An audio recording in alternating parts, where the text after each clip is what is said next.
if you are watching this video, chances are that you've lost significant amount of money in a crypto scam, maybe even your life savings. And right now you might be feeling devastated, angry, or even hopeless. But I want you to take a deep breath with me, and I want you to first accept what has happened. I mean, it's tough, but it's the first step towards moving forward. But remember that this is not all over. If you act quickly and wisely, there is a chance that you can recover your scammed money, or at least minimize the damage that has already been caused. So let's stay calm, stay focused, and let's get started. Okay, so you just got scammed, or maybe you are in the middle of getting scammed right now. It could be that you clicked on the wrong link or visited a fake website. Maybe your crypto wallet was hacked, or you accidentally shared your seed phrase with someone pretending to be trustworthy.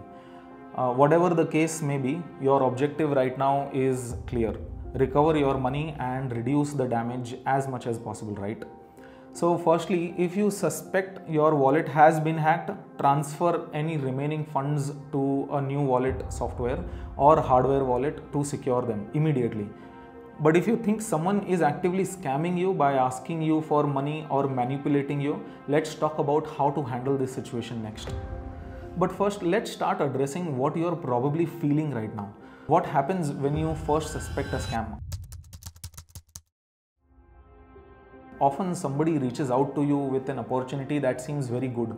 Maybe it's an investment scheme, and at first glance everything feels harmless or even right. But then something doesn't sit well, and maybe they are asking for money randomly, or for sensitive information like your seed phrase or access to your wallet.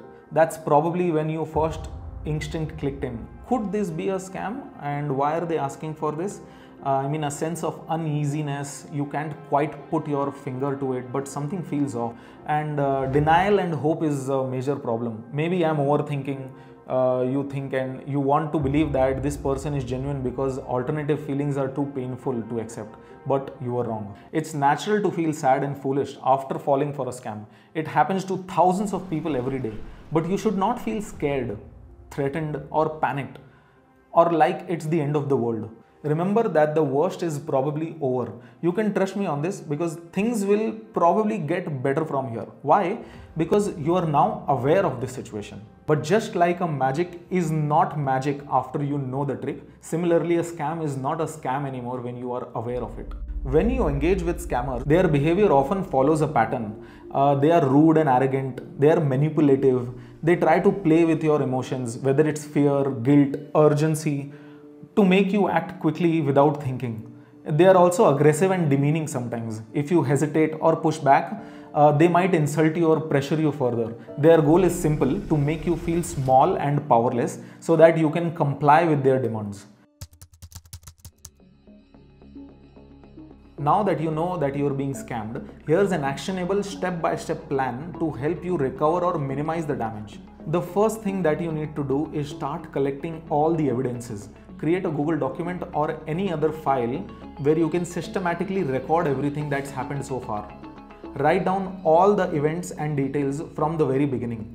What happened, who contacted to you, what was said and when. Be as specific as possible. Take screenshots of all the chat and messages that is exchanged between you and the scammer, and whether it's on WhatsApp, Telegram, email, or any social media platform, and add them into this document.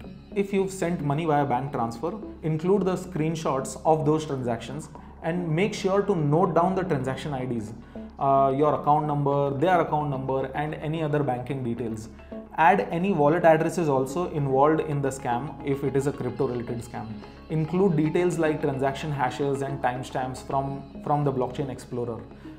If there were phone calls or video chats, write down what was said during those conversations, and if possible include call logs or recordings. The goal is to create a comprehensive timeline of events with supporting evidences so that everything is in one place. A document that you can give to someone if you want them to understand everything. Once you've documented everything, it's time to organize your story so that it's clear and professional. Use an AI tool like ChatGPT for this step. It can help structure your report effectively. You can write a prompt like this: I think I got scammed. I have added all the details inside this document. I want you to analyze it and create a detailed report that I can send to a cybercrime police. Attach the document in the prompt and let AI format your story in a concise and logical reporting standard that is ready for submission. Now you are ready to file a complaint. Now that your evidences are organized, you need to file a complaint with your local cybercrime department immediately. Many countries have online portals where you can report the scam. Search for cybercrime complaints in your country to find what is your methodology. If you took out a bank loan and sent money to the scammer, inform the bank about the situation right away and explain that you were scammed and provide them with the documentation that you just made.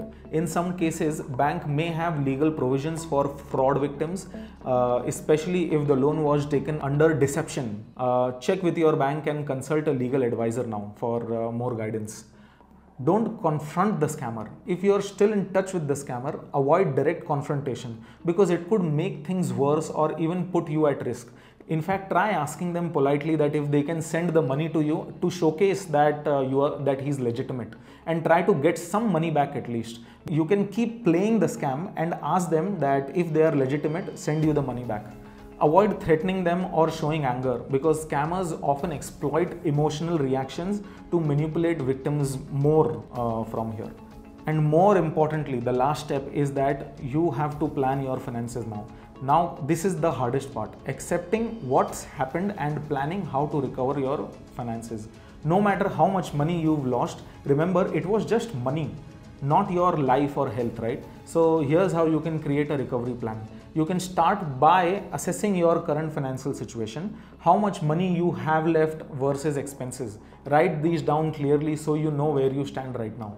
Also create a budget that focuses on saving slowly but steadily over time. For example, cut down on your unnecessary expenses like dining out and subscriptions for now. Calculate how long it will take you to recover the lost amount as well, based on your savings rate, whether it's monthly or yearly, and set a realistic milestone. Focus on essentials first, rent, food, bills and other allocated, and then allocate small amounts towards rebuilding savings. Remember, it's okay to feel overwhelming right now, but don't let this panic drive your decisions. You're likely imagining the worst case scenario that won't happen. Take things one step at a time. Scams are tough to deal with emotionally and financially, but recovery is possible if you take the right steps. If you've experienced something similar, let me know in the comment section below and I will try to help you.